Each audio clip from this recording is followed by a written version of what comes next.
엄마의 라디오 네 번째 시간입니다. 오늘의 주제는요. 애들 싸움에 엄마가 재판관이 될 필요는 없어요 입니다. 아이들이 싸우면 재판관이나 심지어 경찰 역할까지도 자처하는 부모들이 많습니다. 일단 싸운 아이들을 앞에 불러다 앉힙니다. 누가 먼저 시작했는지, 누가 더 큰 잘못을 저질렀는지를 캐묻습니다. 그리고 옳고 그름을 따지기 시작합니다. 죄의 경중을 따진다는 것은 이에 상응하는 벌이 뒤따를 거라는 예고편과도 같지요. 네가 먼저 시비를 걸었네. 시끄러. 너도 잘한 거 없어. 앞으로 또 할 거야, 안 할 거야? 아이들 싸움에 이처럼 대처하는 부모들의 마음속에는 모종의 의도가 숨어 있습니다. 잘못을 한 아이는 반성하게 하고 다음번에는 똑같은 잘못을 저지르지 않도록 따끔하게 가르치려는 것입니다. 그래야 다음번에는 장난 또는 시비를 걸지 않을 테니까요. 또한 피해, 손해를 입은 아이에게도 훈계합니다. 혹여 다음번에도 이와 비슷한 상황에 처하게 되면 잘 처신하길 바라는 마음에서 부모는 그렇게 합니다. 그래야 다음번에는 당하지 않을 테니까요. 아이들이 장난을 걸지 않고 또 그 장난에 말려들지 않으면 싸우지 않을 거라고 부모는 생각합니다. 하지만요, 이는 큰 착각입니다. 이번 엄마의 라디오에서는요, 아이들이 싸울 때 부모의 대처 방식에 관한 이야기를 나눠보려고 합니다. 애들이 틈만 나면 싸운다고 하는 부모들에게 이전과는 다른 싸움 중재 기술을 써보자고 제안합니다. 특히 엄마의 역할에 초점을 두고 이야기하겠습니다. 자녀들 간에 서로 돈독하게 지내거나 멀어지거나 하는 것도 엄마의 관계 기술에 달려 있거든요. 여기서 관계 기술이란 말이나 글과 같은 언어적 메시지와 아이를 대하는 표정, 행동, 태도 등의 비언어적 메시지로 효과적으로 소통하는 것을 의미합니다. 엄마는 장난을 친 아이, 그리고 그 때문에 불편감을 느낀 아이, 양쪽 모두를 가르치고 싶어 합니다. 왜일까요? 싸운 애들을 얼른 화해시켜서 엄마 자신이 평온한 상태로 돌아가고 싶기 때문이에요. 그 평온한 상태가 깨지지 않고 오랫동안 지속되기를 엄마는 간절히 바라는 거고요. 그래서 아이들이 싸우고 난 뒤 훈계의 핵심은 바로 싸우지 마라. 훈육의 포인트는 형제 간에는 사이좋게 지내라가 되는 것이랍니다. 훈계란 타일러서 잘못이 없도록 주의를 줌 또는 그런 말을 의미합니다. 훈육이란 품성이나 도덕 따위를 가르쳐서 기름을 의미합니다. 그리고 중재란 다툼질 사이에 끼어들어 화해시킴을 의미합니다. 이런 의도를 가진 채로 싸움을 중재하는 엄마들이 공통적으로 자주 쓰는 말이 있어요. 엄마가 들어보니까 네가 잘못했네. 네가 먼저 시작했잖아. 그러니까 사과해. 사과를 하잖아. 그럼 좀 받아줘.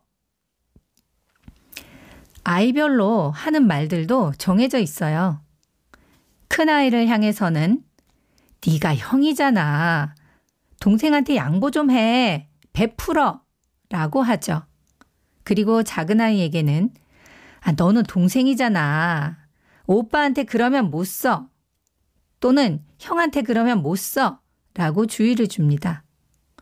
그런 다음에는요. 두 아이 모두를 향해서는 이렇게 말하죠.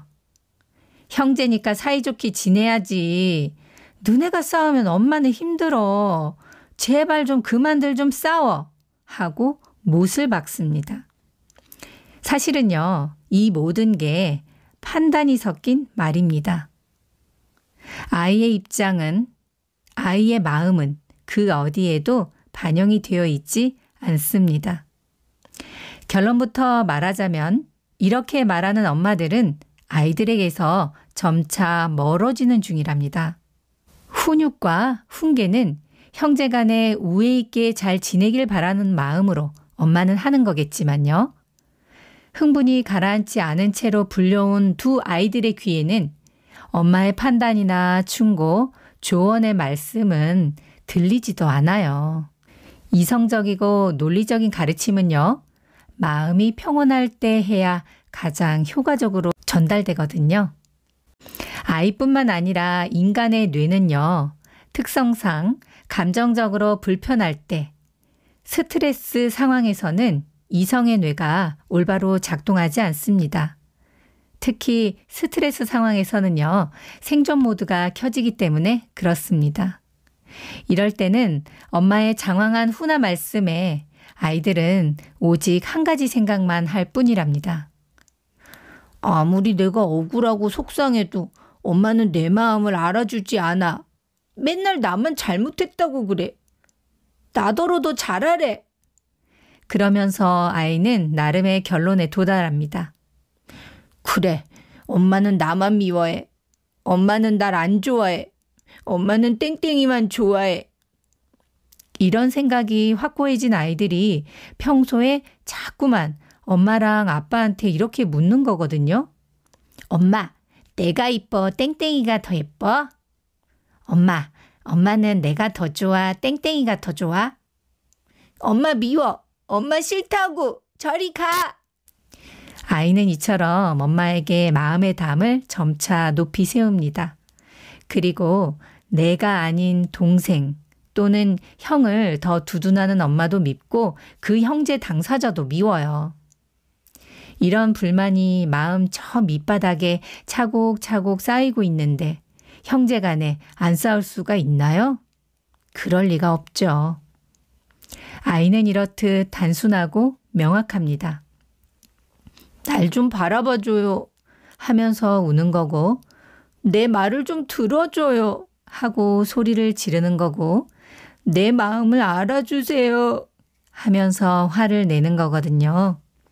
그래서 바쁜 일상 중에도 특히나 아이들이 싸우면 엄마는 시간부터 확보해야 해요. 귀를 쫑긋 세우고 마음을 활짝 열고 아이들의 말을 들어줄 시간을요. 아이의 진짜 속마음과 엄마의 깊은 사랑의 마음을 이어주는 수다쟁 마미와 윤동이. 자녀의 싸움의 횟수를 줄이려면 듣기부터 시작해야 합니다. 그 이유가 이제는 조금 짐작이 되시지요? 아이들이 싸우는 동안에는 서로 반대편에 서서 적군처럼 씩씩거리는 것 같아 보이죠? 그럴 때조차도 아이들의 마음은 다 똑같아요. 단순하고 명확합니다. 내 말 좀 들어줘요, 엄마. 형은요, 이게 다 동생 때문이야 라고 하고요. 또 동생은요, 형이 그랬어, 형 때문이야 라고 서로 탓을 대겠지요. 혼날까 봐서 그래요. 벌을 피하고 싶어서죠. 싸울 때마다 재판관이 되었던 엄마가 머지않아 판단과 처벌을 내릴 것을 이미 알고 있기 때문이에요. 설령 체벌을 받지는 않는다 하더라도 엄마가 나 아닌 다른 상대를 두둔하면 자신은 소외감을 느끼게 되는 것, 그 자체가 실은요, 아이들에게는 심리적으로 가혹한 벌이거든요. 그래서 내 탓이 아니라고 강력하게 주장하는 거고요. 아이들의 도덕성이 딱 이 정도 발달 단계에 있어서 그래요. 처벌을 면하고 싶어하는 단계죠. 비록 엄마의 눈에는 싸움을 건 쪽, 그리고 당한 쪽이 명확해 보이더라도 판단은 나중으로 미뤄야 합니다. 재판관 역할을 하면서 훈육과 훈계로 그 상황을 억지로 종료시키면요. 갈등의 불씨는 꺼지지 않은 채로 다음 날로 넘어가게 되는 겁니다. 그러면 어떻게 될지 예상이 되지요? 꺼지지 않은 불씨는 어떻게 되나요? 언젠가 또 불씨에 또다시 타오를 거거든요. 마음속에 앙금으로 가라앉아 있던 형 또는 동생에 대한 미움, 오해 등의 부정적 생각과 감정들이 아주 사소한 일에도 또다시 수면 위로 올라오면서 둘의 관계는 다시금 쉽사리 악화될 겁니다. 날이 갈수록 형제 간의 육체적 충돌의 강도가 세지고 말투나 욕설의 수위가 점점 더 올라가고 화가 풀려서 평화로운 상태로 돌아가는 시간도 갈수록 길어질 겁니다. 이런 부정적 경험이 자꾸 누적되면 커가면서 형제 간의 마음의 장벽이 더 높아지겠지요. 성년이 되고 난 뒤 아이들이 어떻게 지낼지가 뻔히 보이죠. 그게 부모가 원하는 바는 아니지 않습니까? 그럼 대체 어떻게 해야 이 악순환의 고리를 끊을 수 있을까요? 이제는 과감하게 바꿉시다. 지금껏 엄마가 해왔던 싸움 중재 방식과는 다른 방식을 취합시다. 재판관 역할에서 상담가 역할로 업종을 변경해봐요. 처음부터 상담가 역할이 너무 버거우면 대나무 숲 역할부터 시작해주세요. 어느 동화 속 주인공이 찾아가서 임금님기는 당나귀귀 라고 외치고 난 뒤 속이 후련해졌다던 그 울창한 대숲이 되어보는 겁니다. 아이는요, 지금을 사는 존재입니다. 싸움이 일어난 바로 그 현장에서 하고 싶어 하는 말들이 분명히 많이 있을 거예요. 지금 어떤 기분 상태인지, 어떤 생각을 하고 있는지 귀 기울여 들어보는 시간을 엄마는 꼭 확보하세요. 어쩌다가 그런 불편감을 느끼게 되었는지 싸움의 발단부터 절정 그리고 결말까지 그 과정을 아이 마음과 함께 조용히 걸어보세요. 그러다 보면 엄마가 이전까지는 알지 못했던 아이의 새로운 모습들을 많이 발견하게 될 거예요. 세상에, 내 아이가 이런 생각을 품고 살아왔구나. 한 아이가 말을 시작하면 말을 중간에 끊지 말고 가르치려 들지 말고 판단 내리지 말고 일단 말할 기회와 시간을 보장해 주세요. 맞장구를 적절하게 쳐주고요. 엄마의 표정과 몸짓을 통해 온 마음을 다해 너의 말을 듣고 있다는 시그널을 보내주세요. 팍팍! 이렇게 말이에요. 엄마가 듣고 있어. 엄마는 너의 지금 상태에 대해 더 많이 알고 싶어. 엄마는 불편감을 느끼고 있는 널 도와주고 싶어. 이전 엄마의 라디오 3화에서는요. 싸움 중재 기술이자 예방책으로서 들어주기 기술을 제안드렸습니다.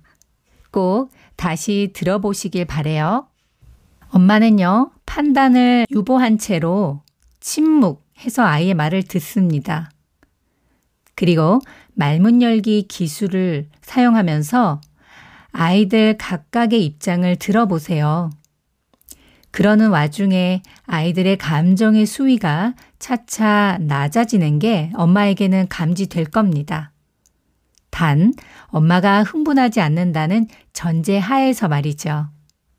애들의 격해진 말투와 태도에 말려 들어가지 마시고 한 발짝 떨어져서 듣는 연습을 해보세요. 이렇게 아이들의 모습을 면밀히 관찰하다 보면 그간 엄마의 판단과 생각 속에 묻혀서 사느라 놓쳤던 아이들의 디테일이 차차 보일 거예요. 감정은요, 손님입니다. 찾아왔다가 언젠가 호련히 사라집니다. 생각도 마찬가지예요. 떠올랐다가 사라지지요. 왔다가 가는 것이 감정이고 생각입니다. 그리고 또 다른 감정과 생각들이 찾아오겠지만요. 난 동생이 없었으면 좋겠어. 동생을 왜 낳았어? 난 형 죽었으면 좋겠어. 형이 없어졌으면 좋겠어. 하고 아이들은 말합니다. 그런데요, 아직 아이들은 마음의 힘이 약합니다. 주체할 수 없는 흥분 상태에서 무의식적으로 뱉는 아이들의 말에 엄마들이요, 제발 낚이지 마세요. 그저 아이는 지금 형제인 서로를 견딜 수 없을 만큼 화가 난 거거든요. 싸움 바로 직후의 아이들은 서로를 못 잡아먹어서 안달이 난 성난 야수들처럼 보일 거예요. 제발 그 말들에, 그 행동들에 엄마들이요, 먼저 낚이지 마세요. 다만 그 말 속에 숨어 있는 내 아이들의 감정, 생각, 느낌들을 찾아보세요. 만약 앞선 형과 동생의 말처럼 이런 말들을 아이가 지속적으로 하고 있다면 아직 아이는 대나무 숲을 못 찾아간 거예요. 그리고 어쩌면 전문가의 도움이 필요한 상태일지도 모릅니다. 엄마가 형의 말을 진지하게 온 마음을 다해 들어주고 있을 때 동생은 곁에서 지켜보게 됩니다. 형은 엄마로부터 저렇게 존중받고 있는 사람이구나. 내가 형한테 함부로 하면 안 되겠는걸? 엄마가 동생의 말을 들어주고 있을 때 형은 곁에서 찬찬히 보고 느끼고 있을 거라고요. 엄마가 동생을 도와주고 싶어 하는구나. 동생은 저런 태도로 대해주어야 하는구나. 엄마로부터 감화되면서 배우게 되는 거죠. 모델링, 모방학습이 일어나는 현장입니다. 아이들이 말로 직접 표현은 못해도요, 온몸으로 느껴요. 엄마의 마음을요. 화가 난 자신들을 도와주려고 애쓰는 엄마의 그 깊은 사랑의 마음을요, 아이들은 느껴요. 이런 에너지는 말 없이도 전해지는 거거든요. 싸움 당사자였던 두 아이는 엄마를 매개로 해서 서로의 입장을 들어보는 시간을 갖게 되는 거죠.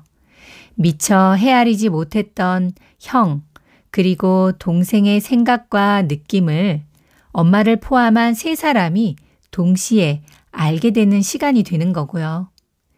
비무장지대 또는 대나무 숲과도 같은 엄마를 통해서 말이죠. 엄마의 말 한마디가 기적을 만듭니다. 엄마, 당신은 위대한 사람입니다. 사랑합니다. 고맙습니다. 사랑, 감사, 평화. 지금까지 수다쟁 맘이었어요. 다음번 엄마의 라디오로 또 만나실게요. 그때까지 안녕. 구독과 좋아요 꼭 눌러주세요.